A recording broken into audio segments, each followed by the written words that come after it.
Bueno, ¿qué tal? Buenas, buen mediodía o buenas tardes ya en Europa, buenos días, buenos mediodías acá en Latinoamérica, Argentina particularmente. Hoy estamos virtualmente en el Instituto de Investigaciones en Humanidades y Ciencias Sociales de la Universidad Nacional de La Plata. Estoy reemplazando a quien coordinaba, Leticia Munisterra, que por problemas familiares no puede estar hoy. Y vamos a presentar a Juan Ignacio Piovani, quien nos va a exponer hoy debates epistemológicos y metodológicos sobre comparación e investigación social. Juan Piovani es del Centro Interdisciplinario de Metodología de las Ciencias Sociales y también del Instituto de Investigaciones en Humanidades y Ciencias Sociales de la Universidad de La Plata, ¿no?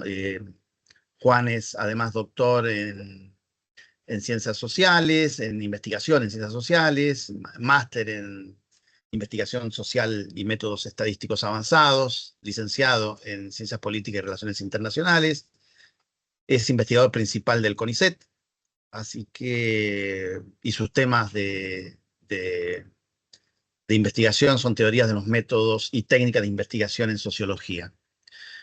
Bueno, entonces a partir de ahora dejo a Juan, ¿no? Bienvenido a esta nueva actividad del Incasi Lab. Tal como convenimos y conversamos en su momento con Leticia, va a ser una presentación más centrada en cuestiones epistemológicas e históricas, con algún comentario metodológico, pero no tanto en cuestiones técnicas. Por lo tanto, no voy a hablar de cómo resolver cuestiones concretas en la investigación comparativa, sino más bien los problemas que se presentan y algunos debates de las ciencias sociales en relación con estos problemas. Tengo un temario que he preparado un poco como hoja de ruta, como guía. La primera cuestión, el primer punto que quiero abordar tiene que ver con la comparación desde un punto de vista nociológico, con la estructura lógica de la comparación. Puede parecer una banalidad, pero es una antesala importante para poder discutir la idea muy difundida, sobre todo en los años 50, 60, 70 de las ciencias sociales en relación con la existencia de un método comparado, que es una expresión que nunca me gustó, me parece que no hace mucho sentido en castellano, tal vez, no sé si método comparativo, pero bueno, la traducción muchas veces literal es de método comparado. Fue una posición epistemológica y metodológica bastante importante, especialmente en la ciencia política, y ha habido mucho debate en torno a esta idea de si la comparación es una operación intelectual inevitable en cualquier tipo de investigación y si tiene sentido reservarle a la comparación el estatus de método científico.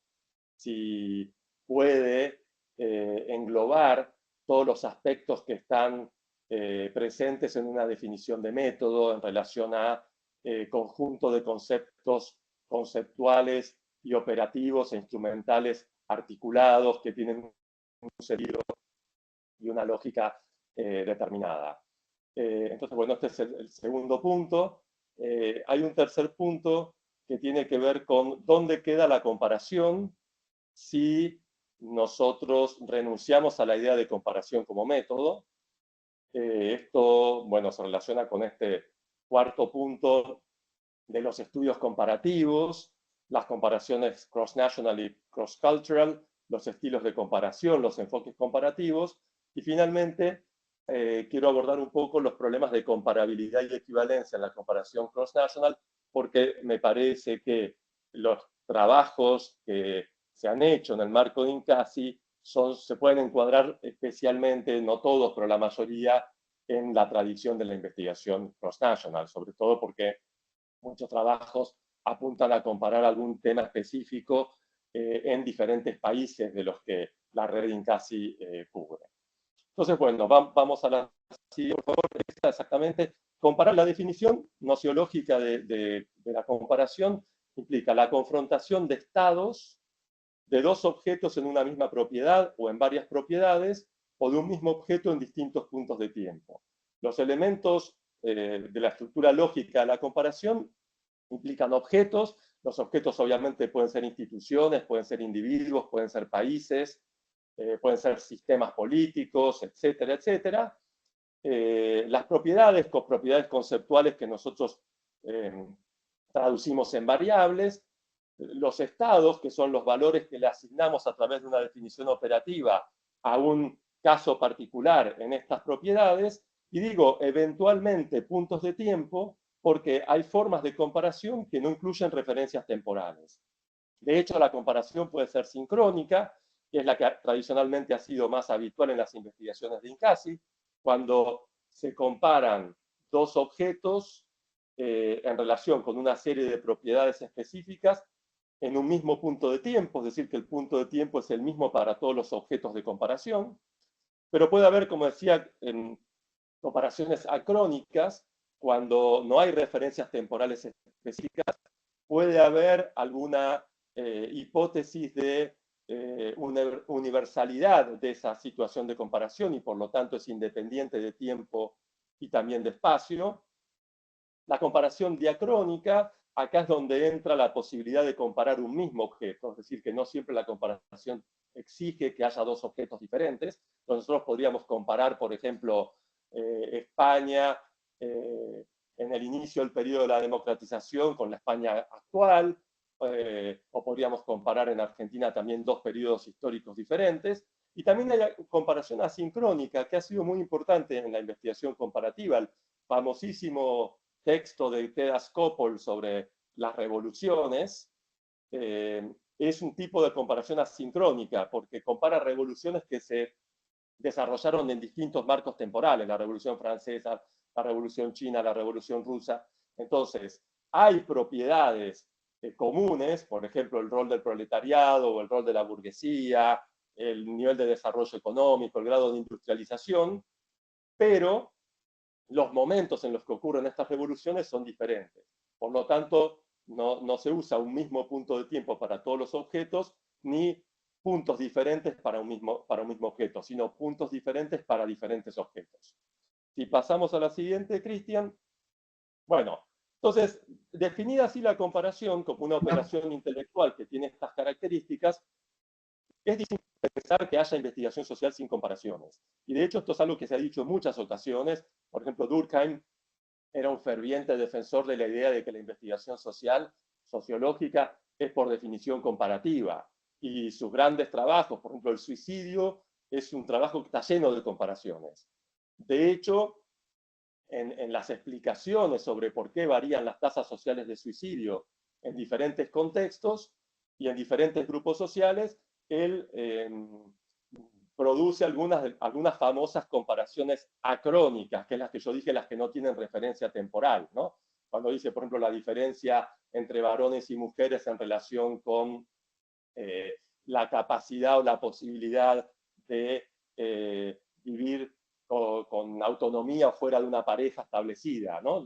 No tiene una referencia temporal. Él concluye o determina que las mujeres en general tienen mayor capacidad para vivir en soledad que los varones. Los varones son más dependientes de la vida en familia. Esta es una conclusión de Durkheim en ese trabajo. Como decía, no tiene ninguna referencia temporal, ¿no?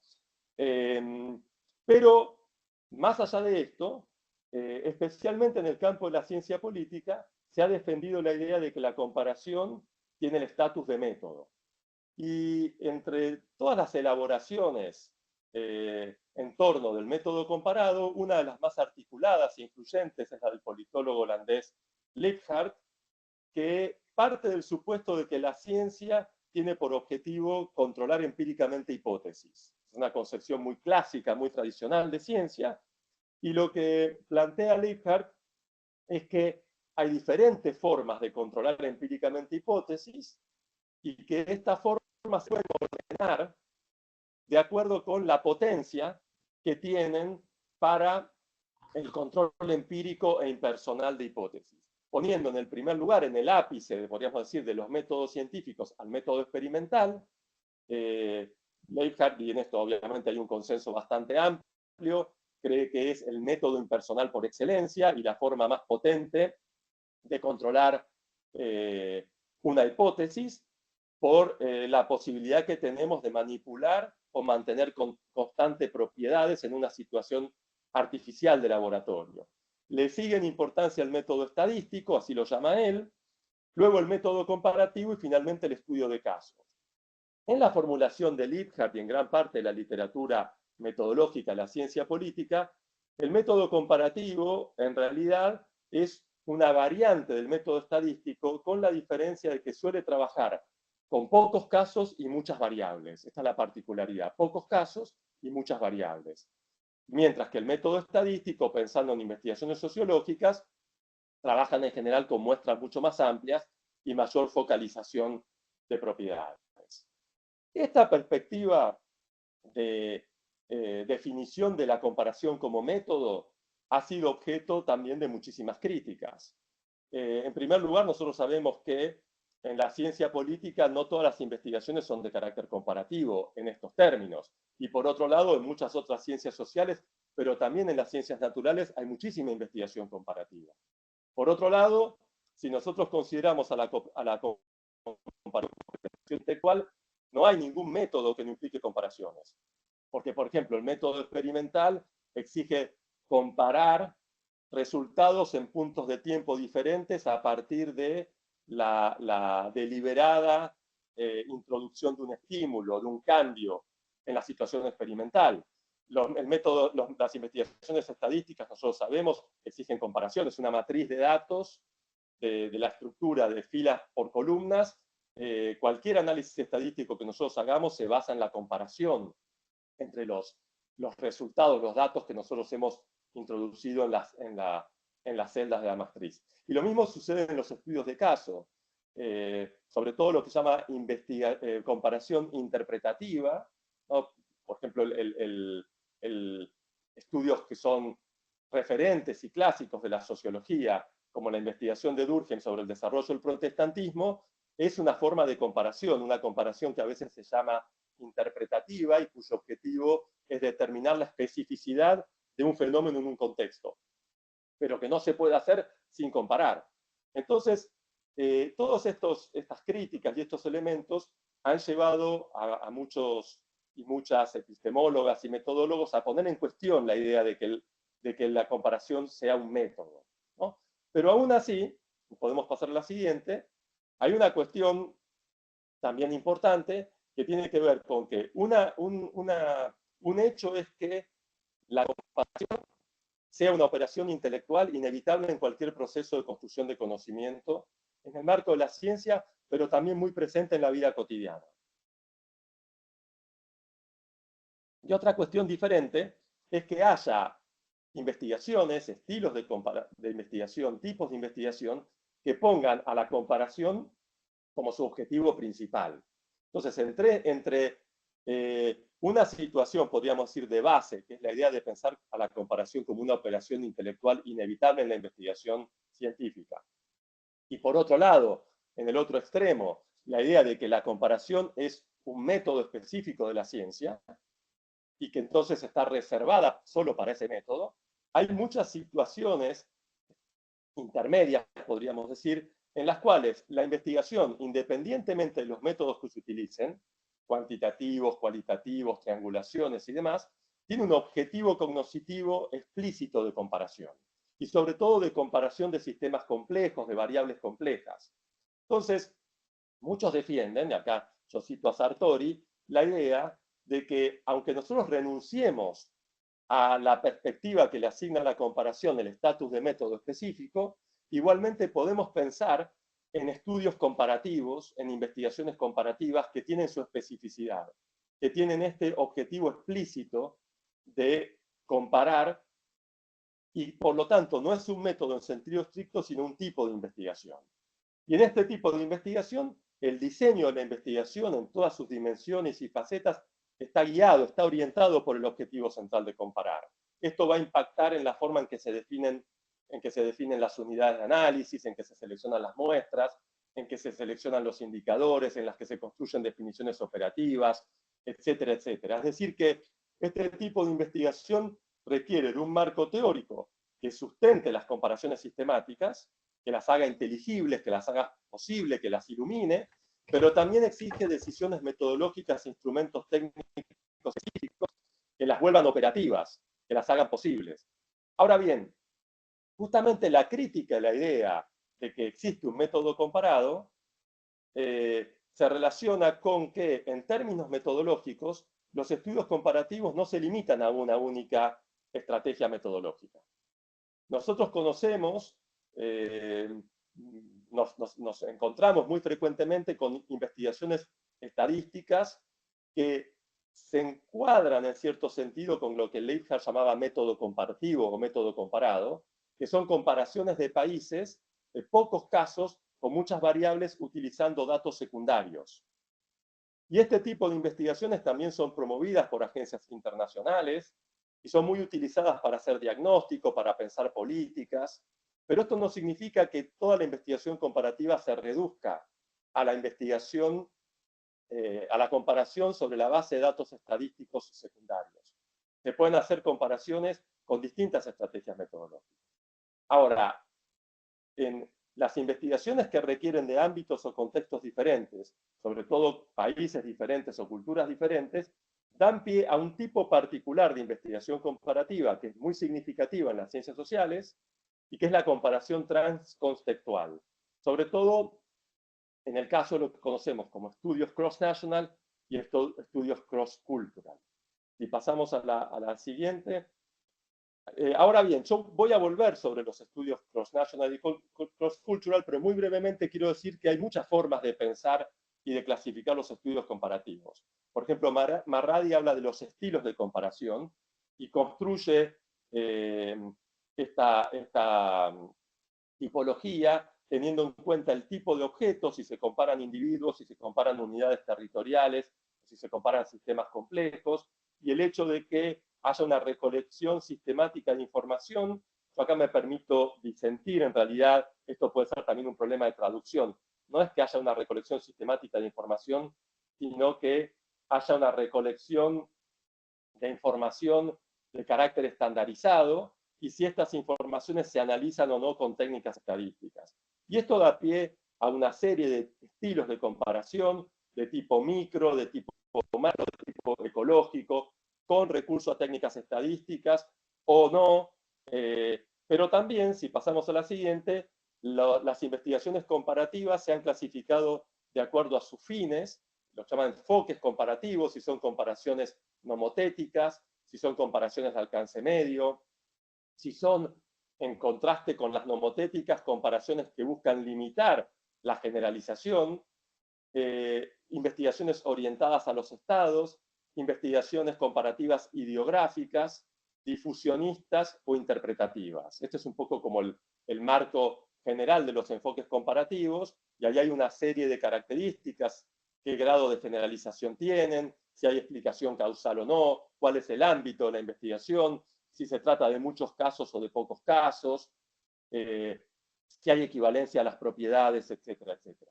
Quiero pasar esto muy rápidamente porque me interesa más focalizar la cuestión de los estudios cross-national, pero podemos marcar algunas características. Si pasamos a la siguiente, la comparación nomotética obviamente lo que busca es establecer leyes de asociación sincrónica entre propiedades, buscar leyes que tienen un carácter diacrónico, como por ejemplo los estudios famosos clásicos sobre desarrollo, la idea de que el desarrollo es una culminación de una serie de procesos de secularización, de industrialización, etcétera, etcétera, que tienen un sentido lineal. Entonces busca establecer una ley de cómo se da evolutivamente el proceso de desarrollo, o mostrar la universalidad de una función, de una estructura o de una norma. Si pasamos a la siguiente, vemos que las investigaciones de alcance medio lo que buscan es también sobre la base de el análisis estadístico de propiedades, buscan establecer generalizaciones, pero frente a la crítica de la universalidad de los enfoques nomotéticos, lo que buscan es acotar la generalización a un espacio definido en términos, bueno, valga la redundancia, espaciales y también temporales. Si seguimos, Cristian, por favor, las comparaciones ideográficas. Justamente yo cité el caso del trabajo de Weber sobre la ética protestante y el desarrollo del capitalismo. Ese es un ejemplo clásico de comparación ideográfica. Los objetivos de estas comparaciones son explicar la naturaleza excepcional de un proceso o fenómeno en un contexto específico, o reconstruir un mapa detallado de las cadenas causales desde un punto de vista interpretativo, mostrar, por ejemplo, cómo resultados diferentes se asocian a configuraciones causales diferentes, o cómo procesos similares pueden ser producto de factores diferentes en diferentes contextos, o al revés, cómo procesos diferentes en diferentes contextos podrían ser el resultado de un mismo factor causal. Y finalmente, si pasamos a la siguiente, podemos ver algunas características básicas de los enfoques comparativos que buscan establecer los límites de teorías y generalizaciones. Por ejemplo, cuando ciertas investigaciones establecen la universalidad de una característica y la investigación comparativa busca mostrar que a través de la comparación de casos específicos, esa supuesta universalidad no está presente. Un trabajo clásico es sobre si el complejo de Edipo tiene un carácter universal. Investigaciones comparativas de carácter antropológico, de comparación de culturas, mostraron, obviamente, todos estos objetos de debate. Su hipótesis es que no, que eso es una característica de las sociedades occidentales urbanas y en una fase específica del desarrollo de las sociedades occidentales, sobre todo europeas, pero que no se puede pensar como una característica universal de la estructura psíquica de hombres y mujeres. El enfoque difusionista, muy importante en las investigaciones comparativas, lo que busca es establecer como un proceso de desarrollo institucional o económico o ciertas características culturales se difunden, ¿no? Permean otras sociedades en otros contextos, en otros momentos históricos. Entonces, podríamos decir, por ejemplo, investigaciones comparativas sobre cómo se desarrolla el capitalismo en América Latina o cómo se desarrollan las instituciones políticas de la democracia liberal en América Latina. Y el enfoque interpretativo emplea la comparación para poner en evidencia diferencias culturales, intentando comprender otras culturas desde la perspectiva de los actores. Y tiene fundamentalmente dos variantes: comparaciones más bien implícitas de la propia cultura con otra, o comparaciones explícitas entre dos culturas o más. Hay algunos autores de referencia de este tipo de investigaciones, o que han hecho este tipo de investigaciones comparativas. Ahora bien, vuelvo a lo que había dejado pendiente, y pasamos a la siguiente imagen, que tiene que ver con la investigación cross-national, que es un tipo específico de investigación comparativa. Es una investigación que puede adoptar 4 formas, según Kohn, dependiendo de cómo sea tratada la nación, si es un objeto de estudio, si es un contexto de estudio, si es una unidad de análisis o si es un componente de un sistema mundo, de un esquema transnacional. Y lo que me interesa remarcar en esta presentación es que desde el punto de vista epistemológico y metodológico, los dos problemas centrales de la investigación cross-national son los de la comparabilidad y la equivalencia.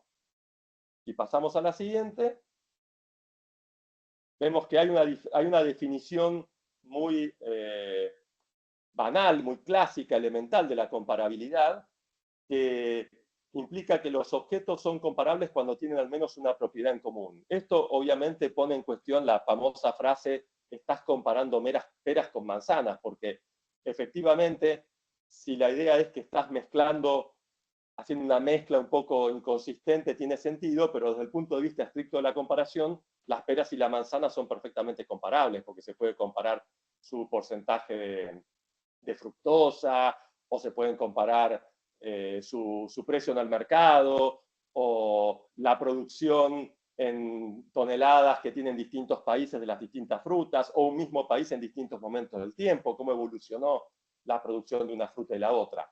Entonces, pero esta definición es una definición bastante banal. Es obvio que necesitamos que haya una propiedad en común. Entonces no comparamos una fruta con un país o un individuo con un país.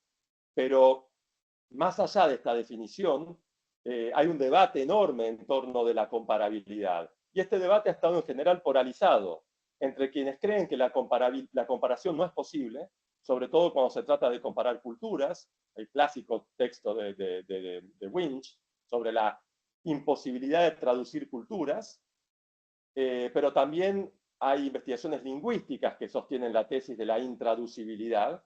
Entonces, los términos que expresan conceptos en diferentes idiomas no necesariamente son traducibles a otros idiomas, no por el problema de la equivalencia terminológica, sino por la equivalencia conceptual que está detrás del término.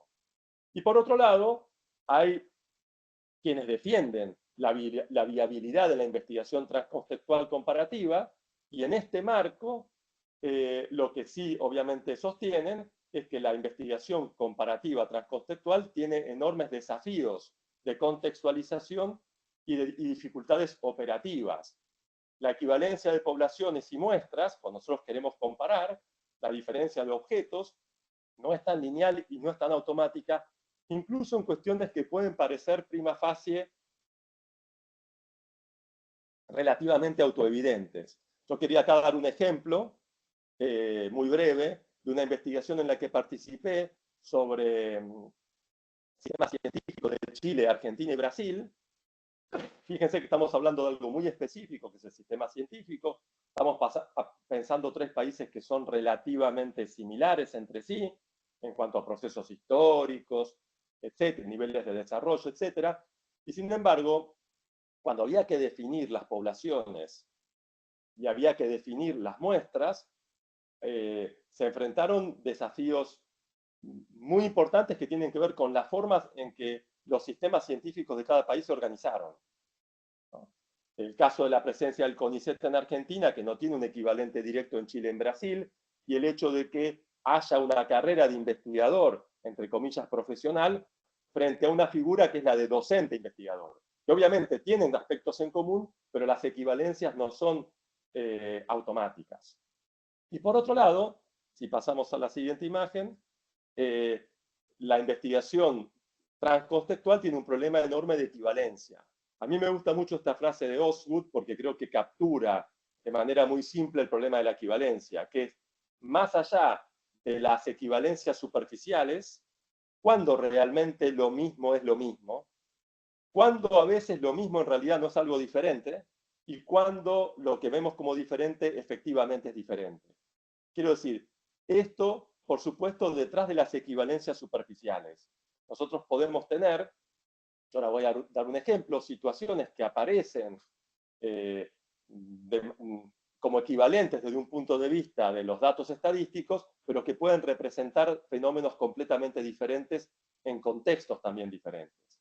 Y esta cuestión de la equivalencia es un problema que atraviesa todo el proceso de investigación. En la definición de poblaciones, unidades de análisis y muestras, que hemos llamado problema de la comparabilidad, pero también en la utilización de conceptos y términos. Esto pone en cuestión la idea de la universalidad de la teoría, y si de ciertos conceptos que se desarrollaron en contextos específicos son automáticamente trasladables para entender fenómenos sociales, con las mismas connotaciones definicionales. También afecta a los indicadores, las definiciones operativas, los instrumentos de medición, la forma en que yo pregunto algo, pero también el indicador. Y obviamente los procesos de recolección y análisis de datos. Hay toda una vertiente de desarrollo de la investigación comparativa que se centra justamente en ver la comparabilidad de datos secundarios que fueron producidos por organismos estadísticos estatales que pueden haber utilizado lógicas diferentes, pero que también tienen diferente calidad en la producción de los datos, ¿no? Que puede incluir sesgos, puede incluir incompletitudes, etcétera, etcétera. Meltzer dice que comparar la misma propiedad de sistemas sociales diferentes presenta dos grandes desafíos: el conceptual definitorio y el operativo, que tiene que ver con la equivalencia de los instrumentos de medición y de las mediciones resultantes, lo que producen los instrumentos de medición y las definiciones operativas. Pero además, está la cuestión de la cuestión conceptual definitoria. También se discute si un mismo fenómeno es equivalente en diferentes contextos. Por ejemplo, si el aumento de la tasa de participación de la mujer en el mercado de trabajo necesariamente en diferentes momentos históricos o en diferentes países, o en un mismo país en diferentes clases sociales, tiene un significado de empoderamiento, de autonomía, de salir del espacio doméstico a que tradicionalmente se les asignó en la lógica patriarcal a las mujeres para ganar visibilidad en el espacio público. Es cierto que las investigaciones sobre género y trabajo dicen que aún en los casos en los que no esté en juego esto, inevitablemente tiene ese efecto. Pero más allá de esto, nosotros hemos visto en muchas investigaciones que la mayor participación de la mujer en el mercado de trabajo puede responder a situaciones diferentes. Y no necesariamente en todos los casos es el efecto de una progresiva autonomización y empoderamiento, etcétera, etcétera. En definitiva, estas discusiones tienen que ver con la validez y la fiabilidad. La validez, sobre todo porque los indicadores, y ya con esto voy a ir cerrando, los indicadores no son universales y pueden indicar situaciones diferentes en distintos contextos. O pueden tener una cuota diferencial de lo que Marradi llama parte indicante y parte extraña. Es decir, que pueden indicar una propiedad conceptual en grados diferentes en diferentes contextos. Entonces, de lo que se trata es de una selección de indicadores que no solamente tiene el desafío de ser válida dentro de un contexto específico, sino también a través de contextos. Y por otro lado, el problema de la fiabilidad, que está muy trabajado en la investigación comparativa, sobre todo desde el punto de vista de la construcción de definiciones operativas y de la traducción de las definiciones operativas a diferentes idiomas. Esto, obviamente, es el resultado de las críticas a las investigaciones comparativas de los años 50 y 60, que eran fuertemente eurocéntricas y etnocéntricas, y muchas veces la comparación lo que buscaba establecer era qué grado de parecido tenían los países del sur con respecto a un patrón que estaba definido a partir de las características de los países del norte. Pero la fiabilidad es mucho más compleja, ¿no? Entonces, no es solamente un problema de consistencia interna, sino es un problema de la relación que se establece entre una definición operativa y el resultado que produce. Y si ese resultado que produce refleja efectivamente el estado de las unidades de observación en esas propiedades que estamos analizando. Entonces, para cerrar, lo que quiero decir, y pasamos a la última filmina, es que no hay un algoritmo que resuelva el problema de equivalencia y que la estrategia más recomendada en la metodología contemporánea es el trabajo a través de consensos intersubjetivos. Y acá es donde yo creo que viene una de las fuertes riquezas y fortalezas de INCASI. El trabajo colaborativo de grupos de distintos países e instituciones que son expertos y expertas en los temas de comparación y que entonces están en mejores condiciones de establecer las equivalencias. No solo equivalencias terminológicas, equivalencias lingüísticas, sino equivalencias de indicadores y de las formas de construir las definiciones operativas, de definir los posibles estados o categorías para la investigación. Porque lograr comparabilidad y equivalencia en investigaciones complejas no se resuelve únicamente en el plano técnico. Existe un trabajo artesanal especialmente en términos de diseño y también en términos interpretativos, porque no está en juego solo la interpretación estadística de los datos, sino su relación a la luz de consideraciones históricas, sociológicas, políticas, lingüísticas, etcétera, etcétera. Siempre es importante, y esta es otra recomendación actual en la investigación comparativa, explicitar las decisiones, cómo se construyeron las equivalencias, y señalar las condiciones de la comparación, sus posibles límites y sesgos. Y en este sentido, la investigación comparativa es una investigación en la que tiene mucho peso, o debería tenerlo, la reflexibilidad metodológica. Cómo se tomaron las decisiones metodológicas, cómo se construyeron los datos, cómo se definieron las muestras, cómo se establecieron las equivalencias, etcétera, etcétera. Es un componente central de este tipo de investigaciones, que también es un componente central de las formas en las que nosotros comunicamos las investigaciones. Es decir, que se sugiere que esto también sea parte de los productos de investigación. Lo dejo acá, pero obviamente quedamos para debate, conversación, preguntas, etcétera, etcétera. Muchas gracias por la atención y disculpa por lo apurado y los problemas iniciales de poder poner proyectar el PowerPoint.